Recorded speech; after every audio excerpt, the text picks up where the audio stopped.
Hi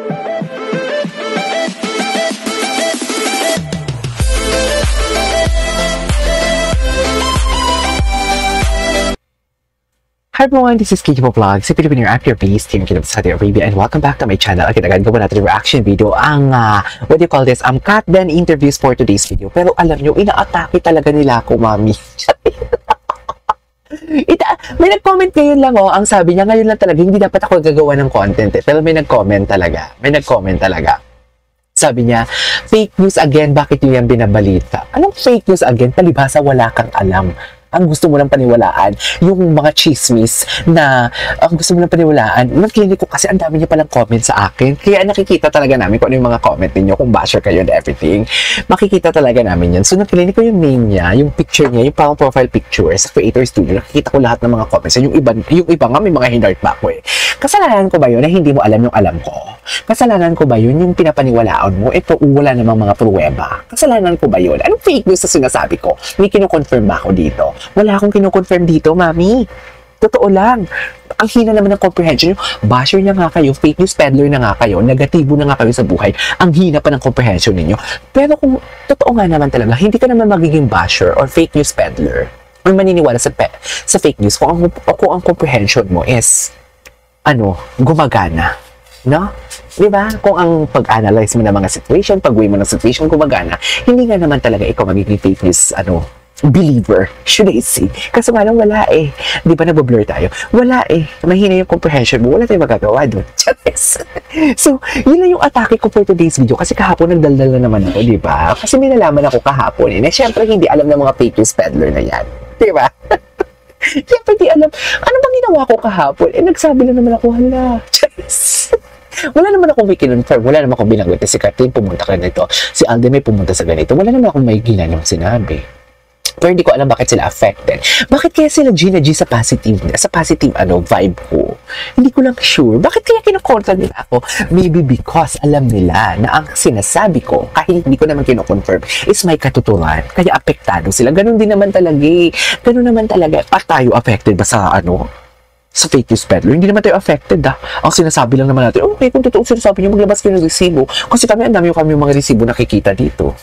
Mapaluma man mapabago, may mga resibo kami nakikita, may mga indikasyon kami nakikita, may mga sitwasyon kami nakikitaan ng butas na parang, ay bakit hindi niya ito ginanito? Maybe because may tinatago sila. May mga ganun kami analysis. Kayo, oo lang kayo ng oo. Nagpunta sikat sa Australia, buntis na daw. Ay, nagpunta sikat. Ayan, pinapalaganap ninyo yung fake news kahit wala naman kayong mga pruweba. Diba? Gina G kayo sa akin, kahit wala naman ako nilalabas sa pruweba, wala akong kino-confirm dito. Hindi ko alam kung anong pinuputok ng dutsi ninyo. Kaya ang sarap ng pasarin. Bumaba na kayo sa barko, gusto nyo sumakay ulit, kasi wala na kayong pambili ng ticket. Mainis kayo. Wala kayong alam. Malakas yung loob ko kasi may alam ako eh. Malakas ang loob ko kasi may alam ako. Recently lang. May alam ako. Pero mamamatay kayo. Pero hanggang, I mean, hindi ko sasabihin kahit anong mangyari. May alam ako eh. Sakapalok ako. Anyways, panoorin natin to. Fight me, darling. Hindi niyo ko kaya.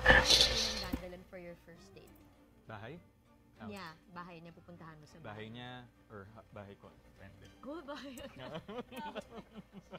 Okay. Me to her life and of course the family. Na-meet ko na rin po yung family. Nakakapunta po ako sa bahay nila. Gaano kadalas? Ayan. Pag kaya po ng oras. Ayan. Okay, last question na to. For Alden. Okay. Tapos na kitang i-pressure eh. Alis na ako. Wag mo na. Alden, ang hindi ko makakalimutan Ano? Was tinanong ka ni Tito Boy, sinong laman ng puso mo? Ang sabi ni Mama Mary. Pag tinanong kita ngayon, at binuksan namin yung puso mo, sinong laman niya? Sino? Bakit hindi tinuloy? Nakakainis. Last question. For Alden. Okay, bakit ikaw sumagot? Sabi ni Kat, okay. Parang sabi ni Kat, dahan-dahanin mo lang sa pagsagot Dahan-dahanin mo lang sa pagtanong. Bakit ganon? Bakit may pamata? Di ba? Last question na to. Oh, Alden. okay. For Alden nga. Alden, ang hindi ko makakalimutan na tanong sa'yo, interview mo ever, was tinanong ka ni Tito Boy, sinong laman ng puso mo? Ang sabi Ah. mo. Pero Ah. pag kita ngayon, at binuksan namin yung puso mo, sinong laman yan? Atake. Ay, ito. Alam ko, nandyan ka. I'm proud of you. Oh my God, kampante ako kasi nag-content ka. Diba? That's a great statement, ha? Tapos ngayon sasabihin niyo, ay, wala na ang Katrin, magkaaway na sila, hindi na sila friends. Hoy, hindi na nga talaga sila friends. Because, kayo na sumagot dyan. Pa-comment lang kung taga saan kayo. Comment nyo kung taga saan kayo. Seryoso ako, ha?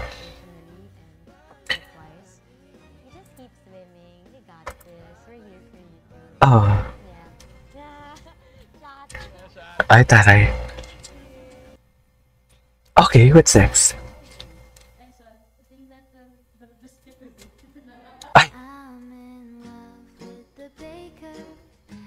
I'm in love with the baker. Ay, atake. Ito talaga eh, oh. Bakit may pagtukso ng mga kaibigan? Atake din talaga itong all-out sa atin. Busy talaga to si Kailin. Sa totoo lang. Nakilala ko si Kat, sobrang maalaga siya with everything. Sobrang maalaga siya. Yung pagbibigay importance niya to the people around her, I think is one of the traits that I really look up to Oo. sa kanya. Si Alden din maalaga sa atin, di ba? Ay, Sa atin dito. atake. Pero alam niyo, napansin ko, kahit off-cam, iba talaga tumingin si Alden kay Catherine, no? Ay, tama eh. Iba eh. Dami mong Hindi, pinagsasasabi. totoo naman eh.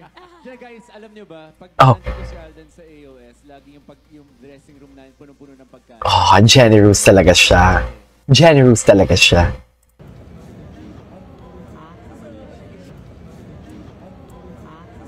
Ah, ay.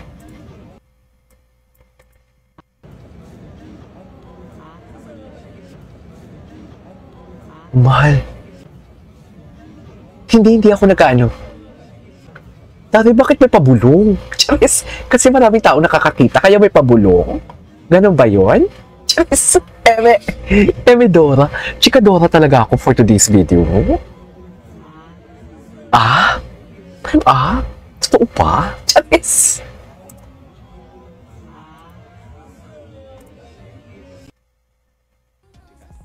Iba siya, Iba siya. Ibang-iba po talaga. We both have each other. Grabe makatingin. Grabe mga tingin. Yes. Ay, yes. Sabi niya, parang sikat doon, parang sinasabi ni ka doon, oh my God, tama na, mahalata. Charis, baka mapasobrahan. Tama na.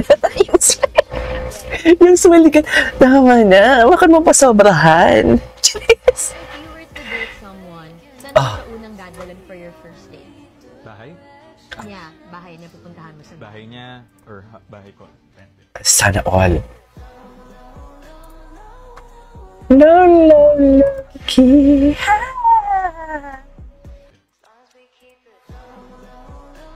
Low key. Low key lang talaga siya. Privacy is the key.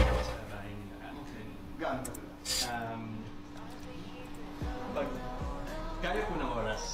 Kaya ng oras. Nakakapunta talaga siya. So yeah, that is it for today's video over Captain Compilation. This is Kiki Vlogs. See you on my next vlog. Bye.